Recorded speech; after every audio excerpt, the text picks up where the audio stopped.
première impression, on est rentré dans une grande salle avec, je sais pas, 40 mètres de hauteur sous plafond, et comme bah oui, une espèce d'usine. Moi j'ai toujours bien aimé le côté usine. En fait mon rêve c'est d'acheter un hangar ou une usine, donc voilà, c'est pour ça que ça m'a plu direct.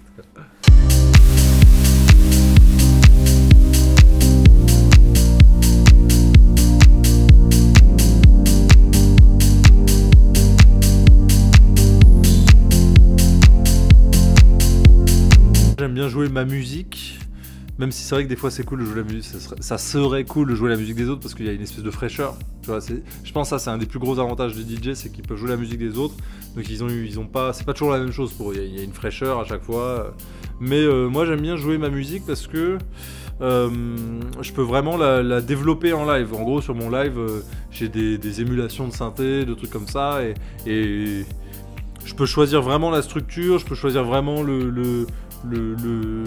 la manière dont je vais jouer les synthés, les trucs comme ça, et en fait d'un jour à l'autre le live est vraiment, les tracks sont joués pas pareil quoi, et je peux vraiment partir dans des trucs complètement différents ou alors rester à peu près dans l'esprit du track, et c'est pour ça que j'aime bien le live en fait. Et puis voilà, et puis bon bah, je me dis que peut-être les gens viennent, ils aiment bien en fait moi si je vais voir un artiste, même quand en fait le truc c'est que quand moi j'étais jeune, si j'allais voir un DJ, je voulais entendre, si j'allais voir tel mec, la plupart du temps c'est parce que j'aimais bien sa musique, donc je voulais entendre sa musique. Et souvent ça m'est arrivé d'être déçu d'aller voir des mecs que j'aimais bien, et en fait ils jouaient que la musique des autres, ou ils jouaient peut-être un ou deux tracks, un ou deux de leurs tracks, et donc j'étais souvent déçu parce que je me disais putain je suis allé voir tel mec et je voulais écouter ses musiques quoi. Et donc en fait je pense que bah, si les gens viennent nous voir, s'ils nous connaissent c'est pour notre musique, c'est pas pour nos DJ sets vu qu'on n'en fait pas.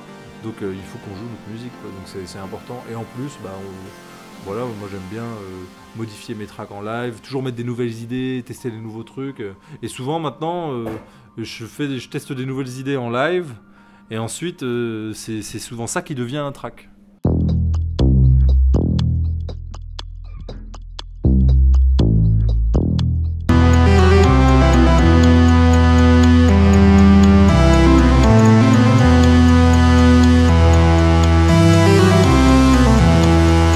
La folie, ce soir c'était trop bien, vraiment.